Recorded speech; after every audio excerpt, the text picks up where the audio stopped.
A graça e a paz de nosso Senhor e Salvador Jesus, amém? Eu sou o João Henrique e vou compartilhar com vocês mensagens do Evangelho. Que o nosso Senhor e Salvador Jesus venha falar aos nossos corações.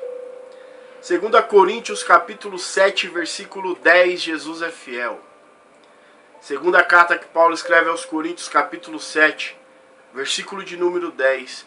Escute com atenção a rica e poderosa palavra de Deus. Diz assim a palavra do Senhor: porque a tristeza segundo Deus opera arrependimento para a salvação, da qual ninguém se arrepende, mas a tristeza do mundo opera a morte. Fale aos nossos corações, Senhor Jesus.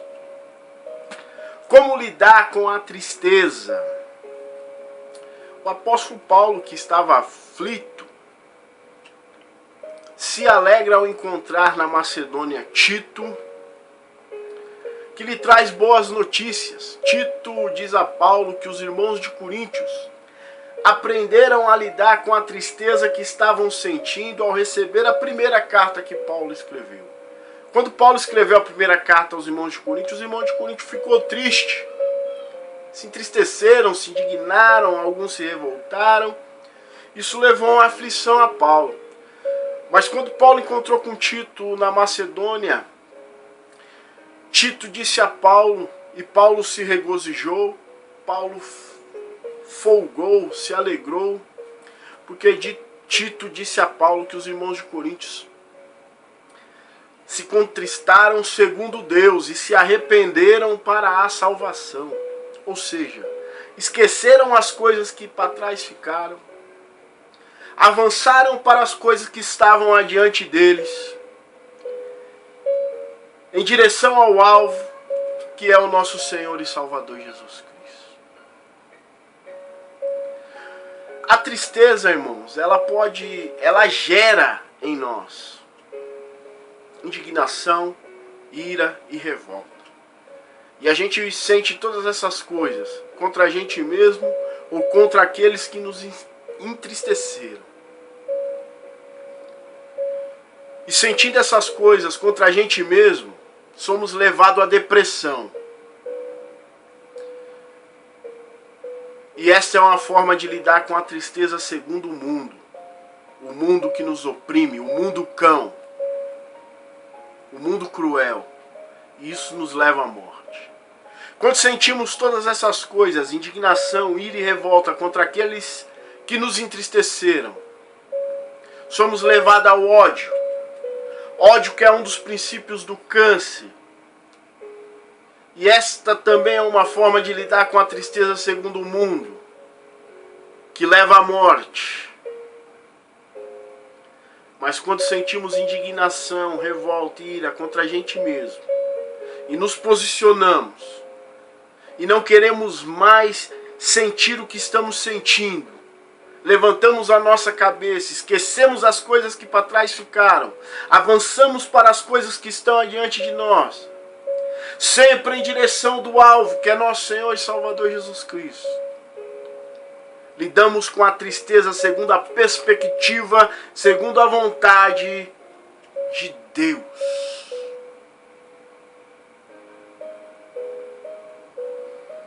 Que em nome de Jesus, que eu e você venha aprender a lidar com as nossas tristezas. Que a gente não venha alimentar a depressão, nem muito menos o ódio. Que a gente venha esquecer as coisas que para trás ficam. Que a gente venha avançar para as que estão adiante de nós. Sempre em direção do alvo, que é nosso Senhor e Salvador Jesus. Sentindo a tristeza segundo Deus, para o arrependimento que nos leva à salvação. Críticas muitas vezes nos levam à tristeza, a se entristecer. Mas que em nome de Jesus, com muita honestidade e sinceridade, que eu e você venha receber as críticas com graça, com amor, para que a gente venha crescer com elas. Você foi criticado recentemente? Como é que você reagiu? Que benefício você tirou disso? Que em nome de Jesus, que a gente venha reagir com graça e amor diante as críticas, que a gente venha tirar benefício, que a gente venha esquecer as coisas que ficam para trás, que a gente venha avançar para as que estão adiante de nós, olhando para Jesus, que é o nosso alvo. Aceite a Jesus como seu único e suficiente Salvador, que assim como os irmãos de Coríntios, você venha aprender a lidar com as suas tristezas, segundo a perspectiva e a vontade de Deus. Porque no mundo você vai ter aflição, mas tem de bom ânimo, porque o nosso Senhor e Salvador Jesus Cristo venceu o mundo. Aceite a Jesus como seu único e suficiente Salvador e participe da vitória de Cristo contra o mundo. Seja mais que vencedor com Cristo Jesus.